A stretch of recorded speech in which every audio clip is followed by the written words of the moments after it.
Welcome to our channel. Please subscribe, like and share. ఈరోజు కథ చెట్టు విలువ ట్రీస్ వాల్యూ.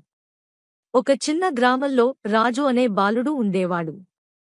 అతనికి ఒక చిన్న మొక్క అంటే చాలా ఇష్టం. ప్రతిరోజు దానికి నీళ్లు పోసేవాడు, ప్రేమగా చూసుకునేవాడు. కాలక్రమేణా ఆ మొక్క పెద్ద మామిడి చెట్టుగా మారింది.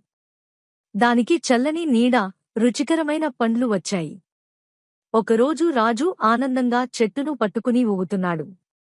అప్పుడు అతని తాతయ్య ఇలా అన్నాడు, "ఈ చెట్టు నీకు ఎంతో ఉపయోగపడింది కదా?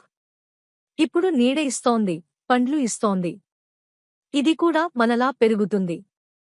మనం చెట్లను ప్రేమగా చూసుకోవాలి." ఆ రోజు నుంచి రాజు ప్రతి మొక్కను ఆదరించసాగాడు. అతను తన గ్రామంలో మరిన్ని మొక్కలు నాటాడు. కొన్ని సంవత్సరాల తరువాత ఆ ఊరు హరితంగా మారింది, అందరికీ ఆనందాన్ని ఇచ్చింది. పాఠం: చెట్లు మనకు ఆహారం, నీడ, ప్రాణవాయువు ఇస్తాయి. మనం వాటిని సంరక్షించాలి.